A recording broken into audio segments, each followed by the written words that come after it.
Have you ever found yourself giving up something that truly mattered to you just to keep the peace with someone else, only to feel that regret later?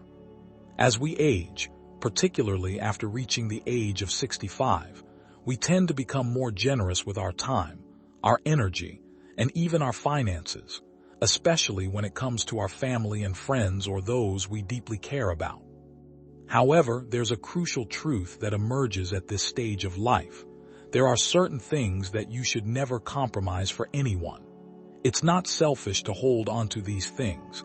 It's a matter of survival. In this video, we're going to explore 6 vital aspects of your life that you should protect with fierce determination, regardless of who asks or how gently they approach you. These boundaries are essential for safeguarding your health, dignity, and overall well-being.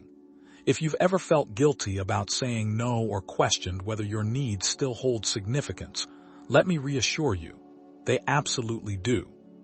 In fact, your needs are even more important now than they have ever been. So, make sure to stay with us until the end of this video, because the final point we'll discuss isn't just significant. It has the potential to completely reshape how you perceive your relationships and responsibilities.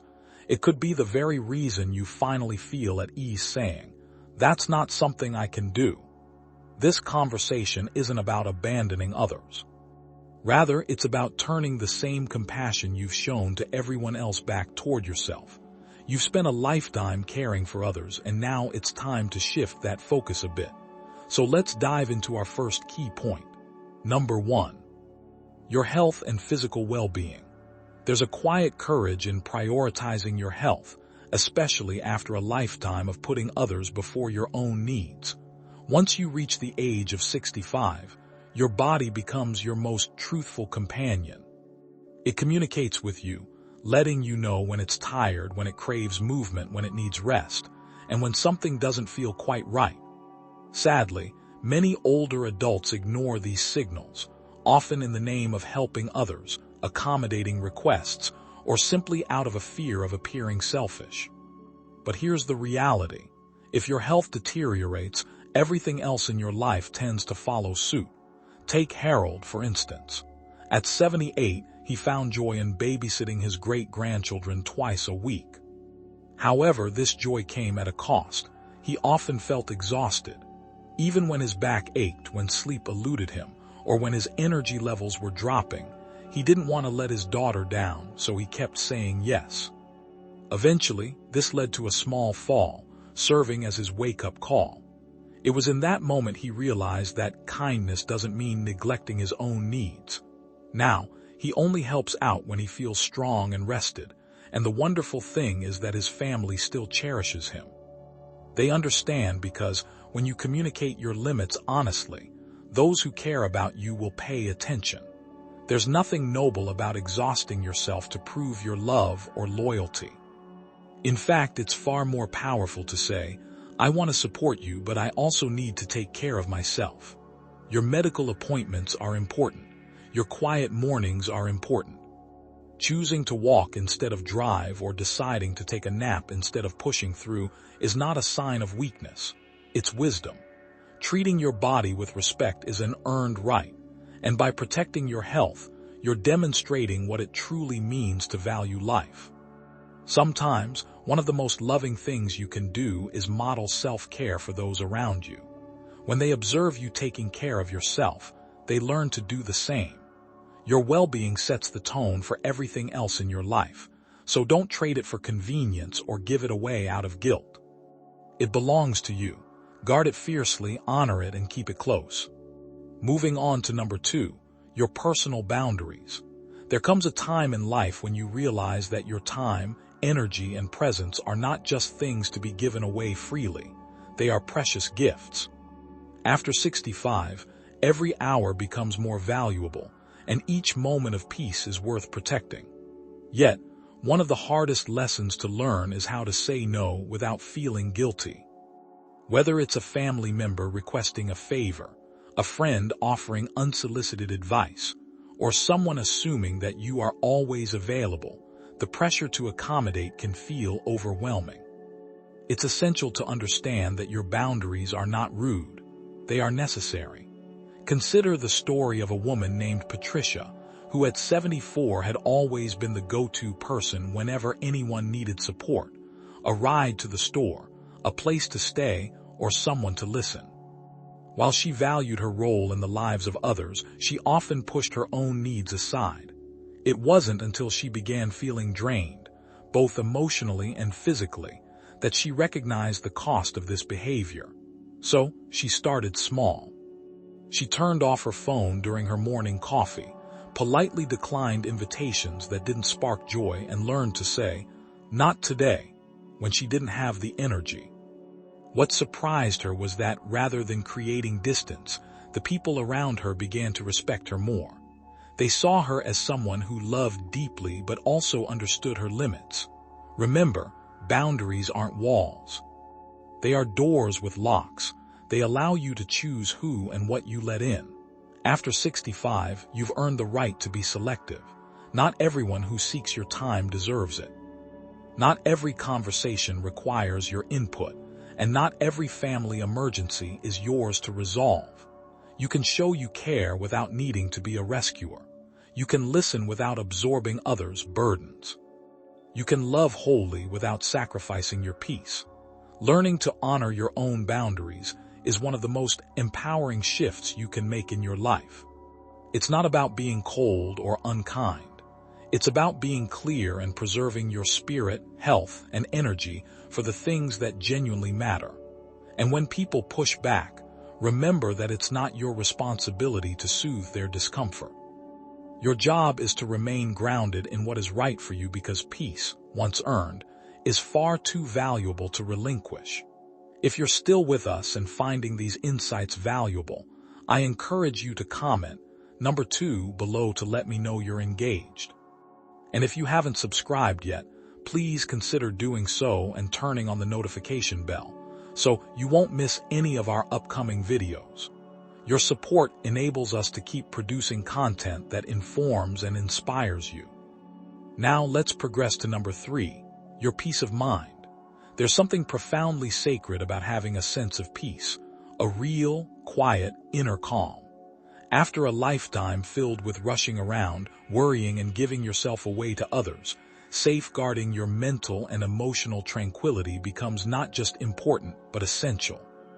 It's astonishing how quickly that peace can be disrupted when you allow the chaos of others to seep into your life.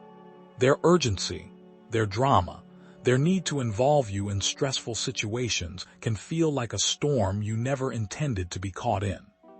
But once you reach the age of 65 and beyond, you have the power to step out of that storm and choose calm instead. Take Roger, for example. At 81, he had always been the mediator in his family. Every argument, every tension, every disagreement among his siblings, he felt it was his duty to step in and smooth things over. However, over time, he began to notice how drained he felt after these encounters.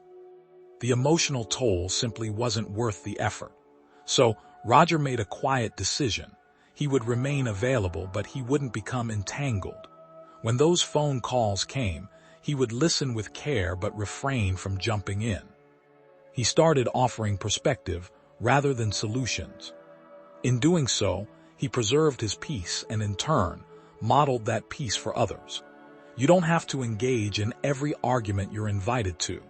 You don't have to justify your choices to those who are determined to misunderstand you. You also don't have to absorb the moods, fears, or projections of others simply because you're nearby. Your peace of mind should be your sanctuary, your anchor, your home. Protecting it might mean walking away from conversations, turning off the news, declining invitations, or giving yourself permission to do absolutely nothing. There's strength in stillness. There's clarity in silence. And when you prioritize your peace, everything else becomes easier to manage. Your health improves, your thoughts become clearer, and your relationships deepen because you're no longer reacting to everything. You're thoughtfully choosing what deserves your attention. As you age, the value of that choice only increases. After all these years, you've earned the right to have a mind that rests, a heart that's light, and a life that feels gentle. That kind of peace isn't selfish. It's wise, powerful, and most importantly, it's yours to protect. Now on to number 4, your financial security. While it's true that money can't buy happiness after 65, it certainly can buy you freedom. The freedom to say no, to live comfortably, to access the care you need, and to enjoy the life you've worked hard to build. Unfortunately, many older adults face an unspoken pressure to give financially, especially to family members. Maybe a child is struggling, a grandchild needs assistance with college, or someone subtly suggests that you don't need that money anyway. But remember, your savings, your pension, your nest egg, they aren't extras. They are your shield, your safety net, your future. Consider Marilyn, who is 76 years old. She had always been very generous with her children, celebrating birthdays, holidays, and even helping with rent or emergencies without a second thought. However, as time passed, she noticed that she was dipping into her retirement funds too often. One day, she realized she was starting to worry about her own bills and health costs. That worry felt like a warning sign. So she took a step back, reviewed her finances, and made necessary adjustments. She didn't stop giving altogether, but she began to give within her means, and most importantly, she stopped giving out of guilt. Your financial well-being should not serve as a community fund. It's not a reward to be shared based on who asks the loudest. It is the result of years, even decades, of hard work, sacrifices, and smart decisions. Now, it allows you to sleep peacefully at night, pay for what truly matters, and say yes to experiences you might have once postponed. While giving is a beautiful act, giving at the expense of your own security comes at a cost that's too steep to bear. It's perfectly acceptable to say, "I can't help with that right now," or "I need to ensure I'm taken care of first." Protecting what you've built is not just okay. It's essential. After all, no one else is going to cover your medication, your housing, or your peace of mind. That responsibility falls on you, and it's a task worth tackling with confidence and care. If you're still watching and finding these insights valuable, please drop a number 4 in the comments to let me know you're still engaged. And if you haven't subscribed yet, I suggest hitting that subscribe button and turning on the bell so you won't miss any of our future videos. Your support is crucial for us to continue producing helpful content. Now, let's move to number 5, your self-respect and dignity. There's a quiet strength that comes with age. It's not about being loud or aggressive, or proving anything to anyone. It's about knowing who you are and standing firm in that truth, regardless of pressure. Even after reaching 65, you might still feel the urge to please others, particularly if you love them.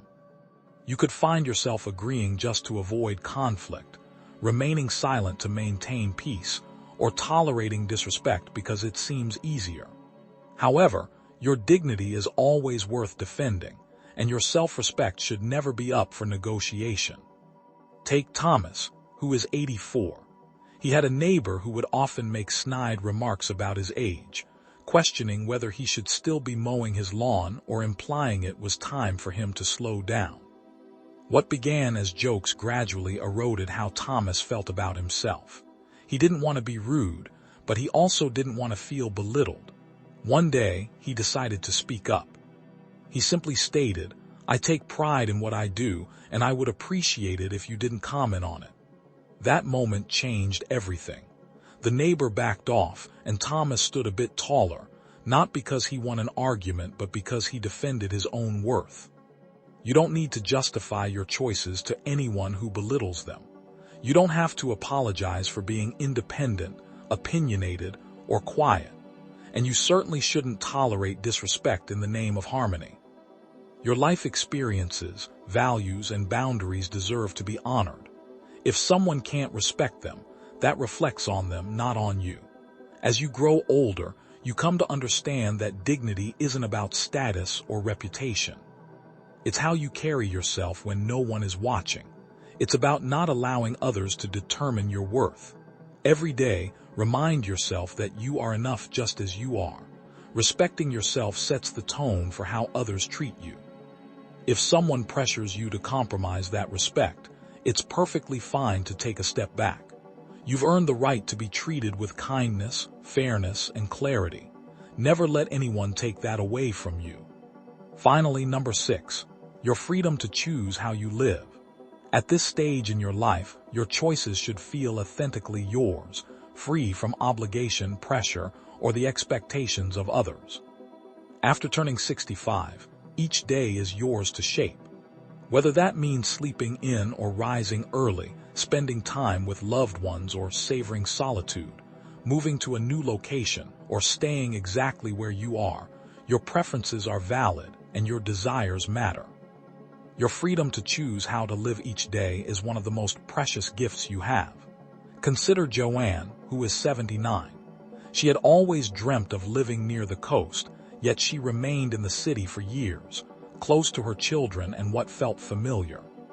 One day, after enduring a particularly long winter and a conversation that left her feeling invisible, she asked herself a question she hadn't dared to pose in decades. What do I truly want? That inquiry led her to pack up and relocate to a peaceful beach town 2 hours away. Now she spends her mornings walking on the shore, reading in the sun, and connecting with neighbors she chose. The best part: her family still visits her, but now they come on her terms, in her space, and in a life she designed for herself. You don't need to justify your choices to anyone. You don't have to wait for permission. Whether you want to travel, simplify your life, stop attending events that no longer bring you joy, or try something entirely new, it's your right. You've spent enough years being everything to everyone. Now, it's your turn to be true to yourself. If anyone challenges your decisions or attempts to guilt you into changing them, remember this: loving someone doesn't mean living your life for them. You can love deeply without sacrificing your freedom. In fact, when you live authentically, when you wake up each day and do what feels right for you, you become more present, more joyful, and more alive. That presence is the greatest gift you can offer. You are not here to be managed. You are not here to be molded. You are here to live freely, boldly, and authentically. Freedom is not a luxury, it's your birthright, and it's never too late to claim it. As we come to the end of this video, I encourage you to take a moment to reflect on everything we've discussed. Think about which of these 6 vital aspects you may have let slip away, perhaps without even realizing it. Which points made you stop and think, that's something I need to take better care of? These aren't just concepts, they are lifelines.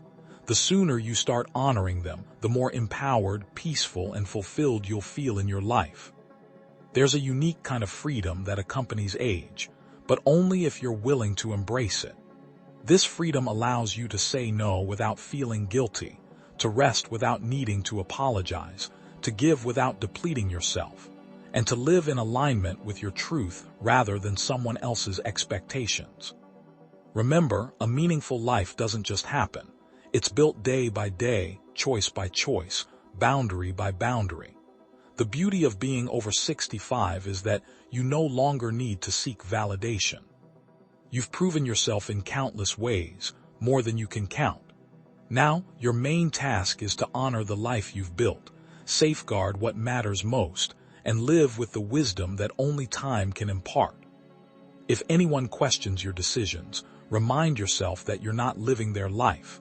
You're living your own. Thank you for joining us today. We would love to hear your thoughts, so please leave a comment below and share one thing you learned today and how you plan to apply it in your life. Your insights are valuable to us, so don't hesitate to share. Reading your comments motivates and encourages us to keep going. If you found this video helpful, please like, subscribe, and share it. Your support enables us to continue creating quality content that informs and inspires. Thank you for watching, and we can't wait to see you in our next video.